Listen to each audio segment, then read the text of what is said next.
안녕하세요. 고려가요 복원연주 리뉴에 오신 여러분 진심으로 환영합니다. 저는 해금 연주자 이강선입니다.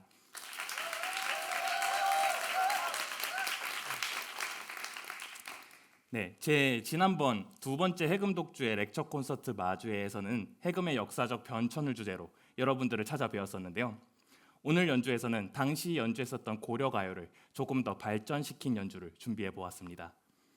우선 첫 번째로 고려가요에 대한 간략한 설명을 드리도록 하겠습니다. 고려가요는 고려시대의 시가 양식으로 고려, 소교, 별곡 등으로 불리는 노래입니다. 고려가요는 문자로 정착되지 못한 채 구전되면서 민요로 변한 것도 있고, 일부는 조선시대 궁중음악의 정리 과정에서 악보로 기록되어 그 형태를 보존한 노래가 되기도 했습니다. 조선시대의 대표적인 시가 양식인 시조와 가사 등은 모두 고려가요의 형식적 특성에 기반이 되어서 성립된 것으로 알려져 있죠. 즉 고려가요는 현재 전승되는 가곡, 민요 등 모든 성악곡들의 원조격이 되는 음악이라고 할 수 있습니다. 이 고려가요에는요, 여러분들이 학창 시절에 한 번쯤은 들어보셨을 청산별곡, 서경별곡, 가시리, 쌍화점 같은 노래들이 포함이 되어 있는데요. 이 노래들은 궁중악보인 시용향악보, 대학후보 등의 악보에 그 선율과 가사가 기록되어 있습니다. 이번 연주에서는요, 고려가요가 수록된 가장 오래된 악보인 시용향악보에 수록된 악곡들을 중심으로 준비하여 보았습니다. 이 시용향악보의 정확한 편찬 연도는 알 수 없으나 연산군 혹은 중종이 제위했을 무렵인 15세기 말, 16세기 초로 추측되고 있습니다. 다음 악보를 한번 보시겠습니다. 이 악보는 시용향악보에 수록된 청산별곡의 악보인데요. 악보의 제일 오른편 줄을 보시면은 오음약보라고 하는 형식으로 곡의 음정이 기록되어 있고요. 왼쪽으로 두 번째 줄에는 고요 편쌍, 현재 말로는 쿵 더러러러 덕덩의 장단을 표기해 놓았습니다.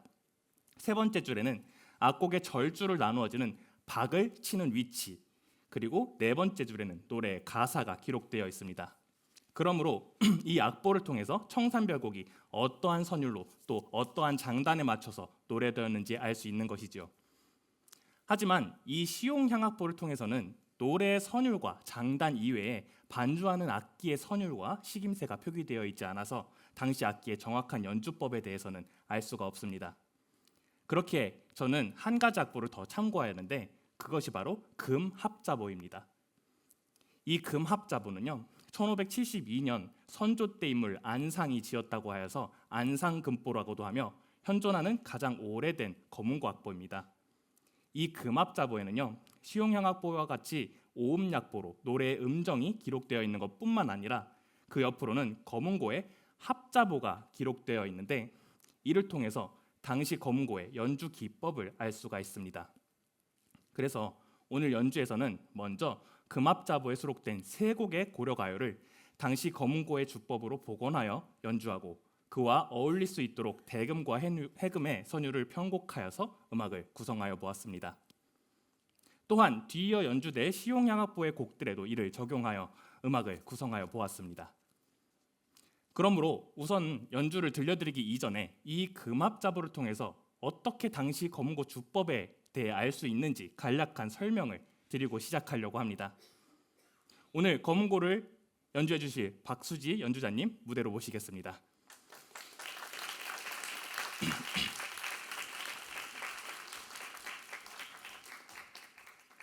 금합자보에서 금은 검은고를 의미하고요.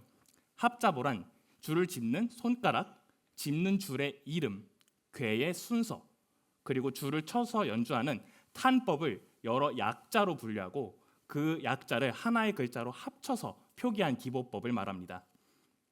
합자보에서 짚는 손가락을 약자로 표기하는 방법으로는 모지는 어미 모자에서 따온 오른쪽 획에서 따온 기역자 모양, 식지는 먹을 식지의 윗부분에서 따온 사람 인자 모양, 장지는 길 장자의 왼쪽 획에서 따온 왼쪽 위로 솟은 니은자 모양, 무명지는 이름 명자에서 따온 위에서 저녁 석자를 약자로 하는 것입니다.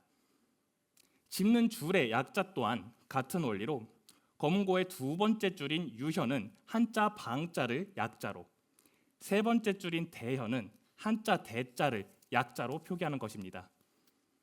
그리고 짚는 괴의 번호를 한자 1부터 16까지로 표기하고 탄법은 여기 보여주시는 것 같이 글자의 약 옆에 점과 선으로 표기합니다. 그렇다면 이 약자들을 합쳐놓은 합자보를 한번 보시겠습니다. 왼쪽에 먼저 합자를 보시면요, 식지로 대현 5개를 짚은 상태로 사라랭이라고 하는 탄법을 연주하는 것을 알 수 있습니다. 네, 박수지 연주자님 한번 연주 부탁드립니다. 네, 감사합니다. 다음 합자를 한번 보시겠습니다. 무명지로 유현 4괴를 짚어 스랭 탄법을 연주하는 것을 알 수 있습니다. 한번 연주 부탁드립니다. 네, 감사합니다. 잠시 연주자님과 인터뷰를 나눠보도록 하겠는데요. 네, 박수지 연주자님, 이 과거의 연주법과 현재 연주법과는 어떠한 차이점이 있었나요? 우선 현재 연주곡들은 유연을 가장 많이 사용하는데 금합자보에서는 유연보다는 대연을 많이 사용해서 연주합니다. 그리고 스랭, 사라랭 같은 개방현들을 많이 활용하여 연주하는 특징이 있었습니다. 네, 감사합니다. 네, 뭐 박수 부탁드려요. 네, 본래 현재 검은고의 주법이라 함은 두 번째 줄인 유현을 중심으로 하여서 많이 연주를 활용합니다. 근데 당시 금합자보의 합자보를 보았을 때는 유현보다는 대현을 중심으로 연주하는 것을 확인할 수가 있었습니다.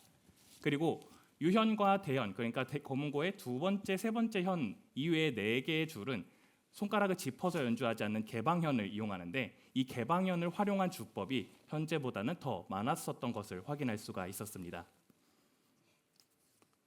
네, 연주해주신 수지 씨 감사합니다. 박수 한 번만 주세요.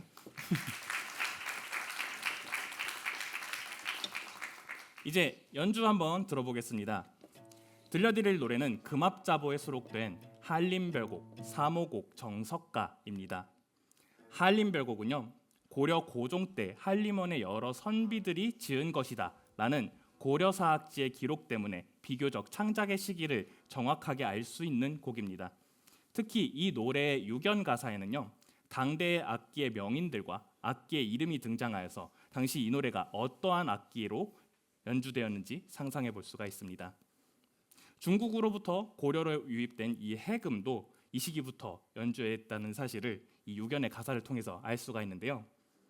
그래서 본래 금합자보에는 1연의 가사가 기록되어 있지만 오늘 연주에서는 특별히 유견의 가사를 선율에 맞춰 노래하도록 하겠습니다. 두 번째 곡은 3호곡입니다. 3호곡은 일명 언놀이라고도 불리며 호미와 낫을 아버지와 어머니의 사랑으로 빗대어 표현한 노래입니다. 아버지의 사랑도 사랑이지만 어머니의 사랑만 못하다라는 노래 가사를 가지고 있습니다. 아버지들 너무 서운해하지 마세요. 네, 세 번째 곡은 정석가입니다. 정석가는 1년의 가사를 통해 궁중에서 개작되어 연주되었던 사실을 추측해 볼 수 있는 곡입니다. 2연 이후의 가사는 비현실적인 상황에 자신을 비유하여서 임과 이별하고 싶지 않은 마음을 표현한 노래입니다. 정석가는 특히 평조와 계면조 선법을 모두 사용하는 유일한 악곡으로 오늘 연주에서는요, 1, 2, 3연은 평조로, 4, 5연은 계면조로 연주하도록 하겠습니다. 그러면은 저는 연주 후에 다시 오도록 하겠습니다.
연주가 조금은 흥미로우셨을까요?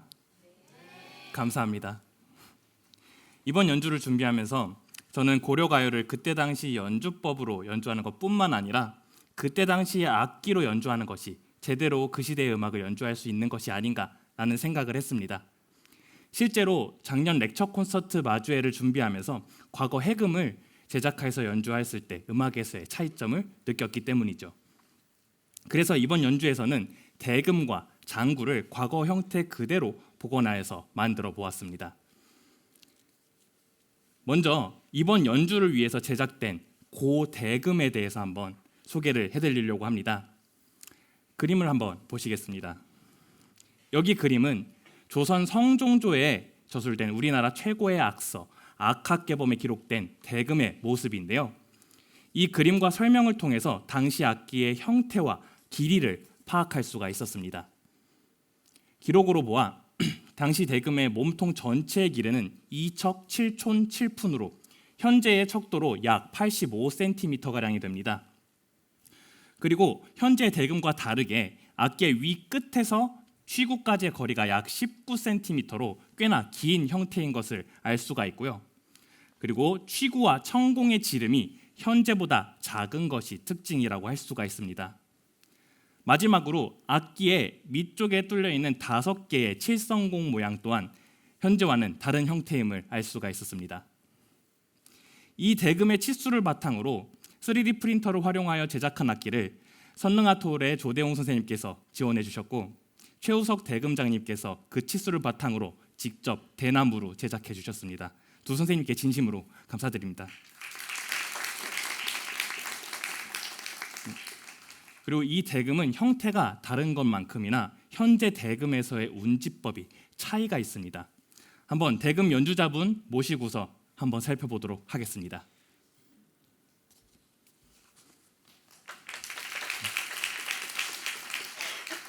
오늘 연주에 함께해 주시는 백다솜 연주자님이십니다. 네, 현재 대금으로 위에 세 지공을 막아서 연주를 하면은 황종이라는 음정이 나옵니다. 하지만 악학계범대로 제작한 악기에 위 세 지공을 막아서 연주를 하면은 임종이라는 음정이 나옵니다. 약 두 악기 사이에는 5도 정도의 음정 차이가 있는 것인데요. 그에 따라 현재의 악기와 운치법이 다른 것을 확인해 볼 수가 있었습니다. 한번 연주자의 연주와 함께 비교해 보도록 하겠습니다. 먼저 현재 대금으로 뒤에 보이시는 황태중임남을 연주하는 것을 보시겠습니다.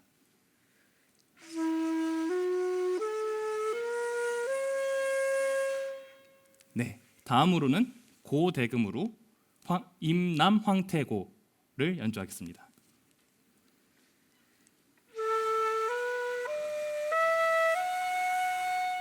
네, 이렇듯 음정이 높게 이렇게 악기가 변한 것을 알 수 있는데요.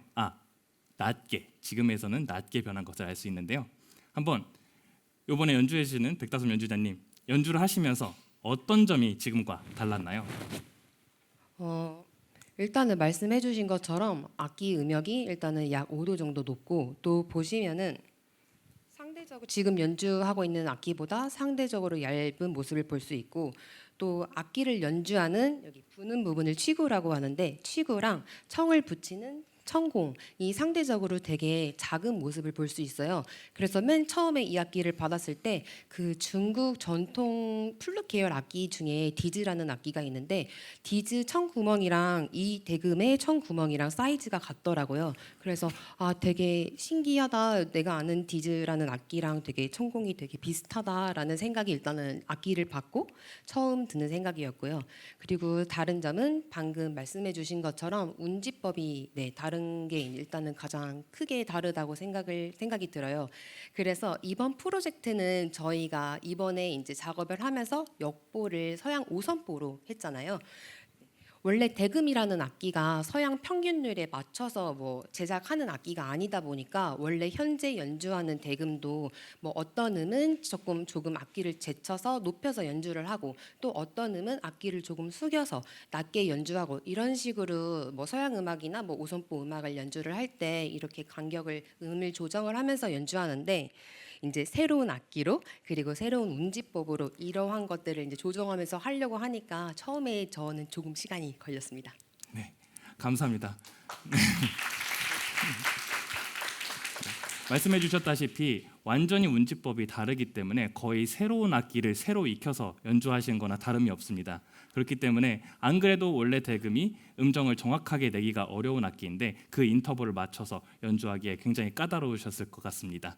또한 청공과 취구가 현재는 굉장히 청공이 커서 청소리가 왕 하고서 많이 소리가 나는데 이때의 대금은 악기도 작고 청공도 작기 때문에 소리가 높고 청소리는 많이 나지 않는 그런 특징이 있었습니다.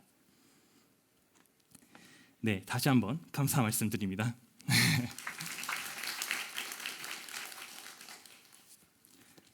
다음은 고해금에 대한 소개를 드리도록 하겠습니다. 지난번 렉처 콘서트 마주에서는요, 이 해금에 대해서는 자세하게 더 설명이 되어 있으니 더 궁금하신 분들은 해금 연주자 이강산의 유튜브에 풀 영상이 업로드되어 있으니 찾아주시면 감사하겠습니다. 구독과 좋아요 부탁드립니다. 넘어가도 될까요? 자, 그래도 간략하게 설명하고 넘어가도록 하겠습니다. 이 고해금이 현재 해금과 형태가 다른 부분은요, 악기의 몸통에 해당하는 이 입죽의 방향이 현재와는 반대로 휘어져 있다는 것입니다. 그리고 악기의 울림통에 해당하는 이 대통이 현재 해금보다는 굉장히 큰 것을 확인해 볼 수가 있죠. 그리고 또한 현재는 고든 활대에 말총을 느슨하게 걸어서 사용하는 것에 비해 당시는 정말 활대가 활처럼 휘어져 있고 그 말총은 활 시위처럼 팽팽하게 걸려 있는 것을 확인해 볼 수가 있습니다. 또한 그 줄이 감겨 있는 주화라고 하는 부분부터 쭉 아래에 보시면은 원래는 감잡이라고 하는 현재 감잡이라고 하는 부분이 철로 만든 부분이 있는데 이때 당시에 해금은 감잡이라는 부분이 없이 줄이 가야금과 거문고에서 볼 수 있는 부들과 같은 매듭에 연결이 된 것을 확인해 볼 수가 있었습니다. 또한 해금의 연주법 또한 현재와는 많이 달랐는데요. 우선 가장 특이한 점은 악곡의 키에 따라서 안줄과 바깥줄을 조절하여서 연주하였다는 점입니다. 또한 현재는 사용하지 않는 안줄의 개방현을 연주에 사용했다는 사실을 알 수 있었고요. 현재 해금은 줄을 눌렀다 폈다 하는 여간법이라는 운지법을 주로 활용하지만 당시에는 음정의 간격에 따라서 음정을 짚어내는 경환법 위주의 연주법을 사용했다는 사실을 알 수가 있었습니다. 이렇게 다른 두 악기를 한번 살펴보았는데요. 잘 따라오고 계신가요? 네. 감사합니다. 여기 장구에 대한 소개는요, 잠시 연주 후에 다시 이어가도록 하겠습니다. 다음으로 들려드릴 곡은 횡살문과 생가요량입니다. 횡살문은 고려시대 악곡 자아동에서 일부 가락을 따서 노래한 것으로 시용향악보에 기록되어 있습니다. 이 횡살문은요, 시용향악보에서 유일하게 현악선율과 간악선율이 따로 각각 기록되어 있는 것이 특징입니다. 해금은 아까 연주했던 금합자보의 설명에 대금과 같은 연주법을 활용해왔다는 기록이 있습니다. 이로 보아서 현악기이지만 음을 길게 이어주는 관악기와 같은 선율을 연주했다는 사실을 알 수 있었습니다. 오늘 연주에서는요, 관악기와 현악기의 특징을 모두 가진 해금답게 두 선율을 번갈아 가며 연주할 수 있도록 편곡하여 보았습니다. 생가요량은 고려시대에 환궁하게 쓰였던 것으로 보이는 음악이며 가사의 내용은 왕의 만수무강을 비는 내용입니다. 이 노래에는 특징이 있는데 가사는 시음악인 사악의 형태를 가졌으나 음악의 형태는 고취악이라는 상반된 특징을 가진 곡입니다. 두 곡 감상하시고 저는 다시 돌아오도록 하겠습니다.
잘 감상하고 계신가요?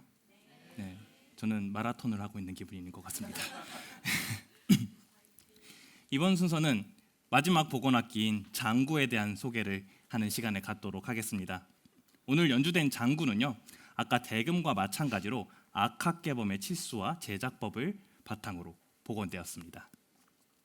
보시는 것과 같이 장구의 몸통은 현재보다 얇고 장구의 가죽 부분은 넓은 형태인 것을 확인할 수가 있습니다. 그리고 궁편의 테두리인 이 철퇴라는 지름이 채편의 철퇴보다 약 9cm가량 긴 것을 확인할 수가 있었는데요. 이 때문에 실제로 제작된 이 장구의 형태가 끼우뚱하게 서 있는 모습을 보고 있습니다.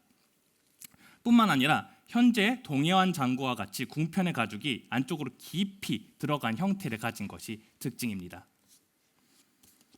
다음은 이 장구의 통의 제작 과정인데요. 특히나 이번 고 장구는 장구통의 전통 오칠 작업에 신경을 많이 썼습니다. 우선 오동나무 통을 악학개범의 치수대로 깎은 것이 첫 번째 사진입니다. 이어서 두 번째 사진처럼 통의 허리 부분에 삼배를 입혀 황토칠을 하는 칠포 작업을 진행합니다. 그리고 거기에 생오칠을 하면 3번과 같은 이런 색깔이 나옵니다.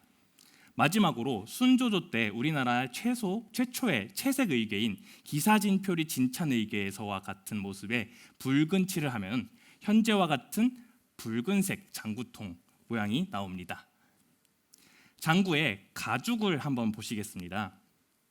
가죽에 악학개범의 기록에 따르면요, 궁편과 채편 모두 말가죽을 활용하였다고 하는데요. 궁편은 백마피를 사용했다는 기록이 있습니다. 실제로 하얀 말의 가죽을 사용했다는 것이 아닙니다. 제가 여쭤봤는데요, 실제로 하얀 말의 가죽이 하얗다고 하지는 않습니다. 그렇다면 어떻게 된 것일까 하고서 고민을 해봤는데, 여기 기사진표리 진찬의궤의 장구를 보시면요, 이렇게 궁편이 또 유난하게 하얀 것을 볼 수 있죠. 이거는 현재 가죽에 석회나 소금 등을 이용하여서 하얗게 탈색시킨 백궁이라는 형태로 전승이 되어 오고 있습니다. 오늘 장구에서 여기 연주를 도와주실 정택수 연주자님 나와 계십니다. 한번 소리가 어떻게 나는지 들어보도록 하겠습니다.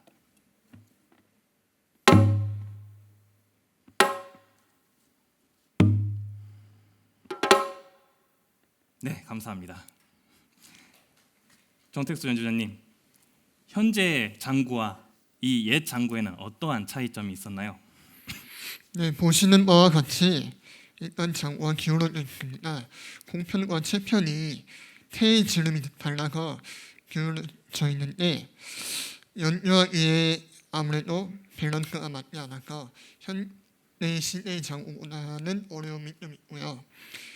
보시면 이 테두리의 지름이 현 시대의 장구와 비해 좁다는 것을 알 수 있습니다. 그러므로 인해 울림이 되게 높고 지속되지 않는 울림을 갖고 있는 것이 특징이라고 할 수 있습니다. 네, 감사합니다. 네.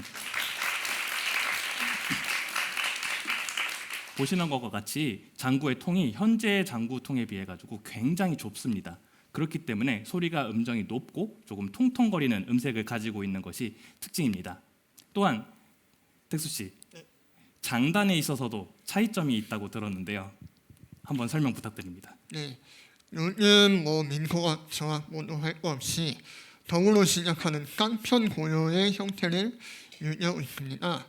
근데 과거의 장단을 보니 깡으로 시작되는 장단도 있거니와 고, 즉 콩으로 시작하는 장단, 요, 도로로로 시작하는 장단도 있는 것을 알 수 있습니다. 제가 또 이 공연을 준비하면서 몰랐던 것이 하나 있는데, 요는 저희가 현재 도로로로 채를 굴리는 것으로 연주를 하는데, 이광선 선생님께서 저희 알려주신 바로는 드르닥으로 연주를 했다고 하더라고요. 굉장히 신기했습니다. 네, 말씀해 주신 것 같이 현재 장단은요, 덩으로 덩기더쿵더러와 같이 덩으로 시작하는 장단 형태가 거의 대부분입니다. 하지만 옛 음악에서 봤을 때는 그것보다는 쿵으로 시작하는 장단 형태가 더 많았고요. 그리고 예외적으로 드르닥이나 쌍으로 시작하는, 덩으로 시작하는 그런 장단 형태도 보이고 있었습니다. 그리고 오히려 그 덩이라고 하는 장단은 곡의 시작보다는 장단의 끝에 들어가서 조금 더 둥실둥실 뜨는 듯한 그런 장단 형태를 보이는 것이 특징이었습니다. 또한 그 말씀해 주셨듯이 그 더러러러 요에 대한 부분은 제가 금합자보라고 하는 악보의 설명에서 확인을 했었는데요. 그 더러러러가 아니라 거기에 이렇게 찌지지직 되어 있는 그 요 부분은 드르닥으로 장구를 친다라는 설명을 확인을 했습니다. 그렇기 때문에 오늘 금합자보의 그 요의 부분에서는 드르닥으로 연주를 했습니다. 네, 설명 감사합니다. 이제 다시 한번 노래를 들어보도록 하겠습니다. 들려드릴 노래는요, 쌍화점, 청산별곡, 서경별곡입니다. 이 노래들은 고려 소각 가사라고 불리는 악곡들인데요. 쌍화점은 시용향악보에 쌍화곡이라는 이름으로 실려 있는데, 이 쌍화곡은 조선시대 궁중에서 가사와 음악을 개작하여서 사용하였던 것으로 보입니다. 그렇기 때문에 오늘 연주에서는 원본 가사를 간직하고 있는 대학후보라고 하는 쌍화점을 대신하여 연주하도록 하겠습니다. 이 쌍화점의 노래 가사로는요, 남녀 상열지사로, 현재 말로 얘기하면은 19금의 이야기입니다. 그러니까 19세 이하 분들은 귀 막고 눈 가리고 있어요.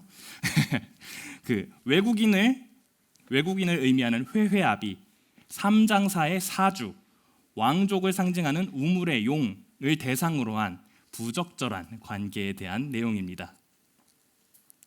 다음으로 청산별곡과 서경별곡은 너무나 유명한 노래죠. 청산별곡은 현실에서 도피해서 무의자연하겠다라는 가사를, 서경별곡은 서경으로 떠나는 사랑하는 님을 위해 내 일을 다 제쳐두고서라도 따라가겠다는 적극적인 마음을 노래하고 있습니다. 음악 감상하시고 저는 다시 돌아오도록 하겠습니다.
네, 연주가 어떠셨나요? 저는 참 이번 연주를 준비하면서 서경별곡이라는 곡을 참 좋아했는데 그 가사에 슬픈 내용이지만 조금 더 해학적인 내용이 들어가 있어서 조금 더 민요적인 즐거운 노래가 되었었던 것 같습니다. 네, 오늘 마지막으로 소개를 못 해드린 오늘 노래해 주신 조희선 연주자님이십니다. 네, 한번 박수 부탁드릴게요. 네, 유선 연주자님 오늘 노래 불러주셨는데 연주에서 함께 이거를 준비하시면서 좀 애로사항이 있으셨다고 하는데 한번 말씀 부탁드립니다.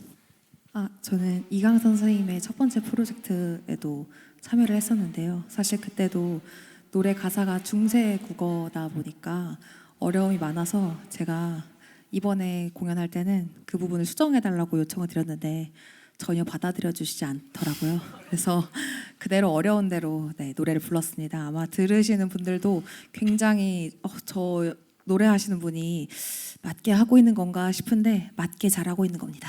네, 그래서 그 부분을 조금 양해해서 들어주시면 좋겠고 저희가 굉장히 별거 안 하는 것 같지만 굉장한 집중도를 요하는 이게 곡이거든요. 그래서 굉장히 저희가 힘들어요. 그래서 이게 근데 굉장히 어려운 곡인데 들을 땐 되게 쉽잖아요. 근데 이게 굉장히 어려운 곡입니다. 그래서 그 부분을 감안해서 들어주시면 좋겠습니다. 네.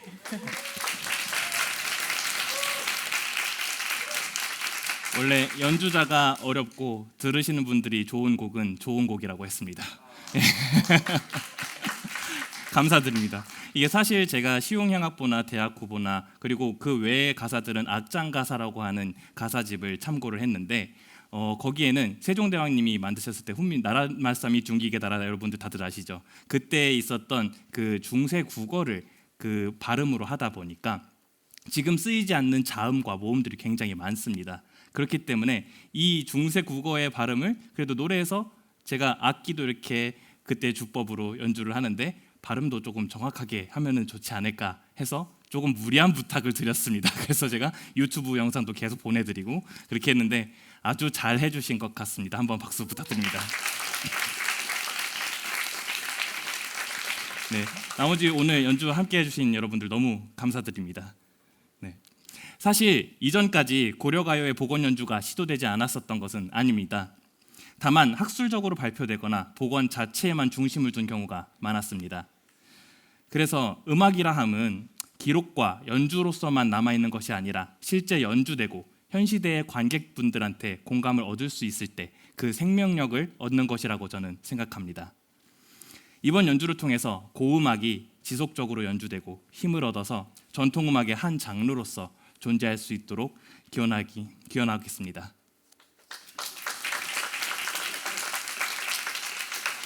마지막으로 민요풍의 고려가요 세 곡과 마지막 곡인 야심사를 연달아 들으시겠습니다. 먼저 유구곡은 고려 예종이 지은 노래로 알려져 있으며 임금을 두려워서 말을 잘 못하는 간관을 비둘기에 비유하고 직분을 게을리하지 않기 위하여 임금을 보고 곧바로 우러젖히는 간관을 뻐꾸기에 비유하여서 자신에게 간언을 해어달라는 호소를 가사에 담은 노래입니다. 두 번째로 상저가는 가사의 내용으로 보아 방아타령의 일종으로 추정되는 노래입니다. 이 사설은 민요의 매기고 받는 소리를 연상케 합니다.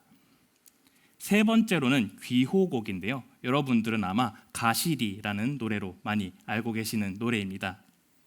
떠나는 임을 참아 잡지 못하는 정한의 정서를 노래한 곡입니다. 마지막으로 야심사는요.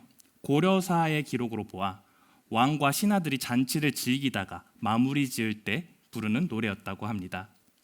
저에게 오늘 공연은 마치 여러분들과 함께한 잔치와 같기도 했는데요. 그렇기에 오늘 마지막 곡으로 선정해 보았습니다. 여러분들께 고음악이 조금은 친숙해졌기를 바라며 연주를 끝으로 공연을 마무리하도록 하겠습니다. 지금까지 해금 연주자 이강산이었습니다.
감사합니다.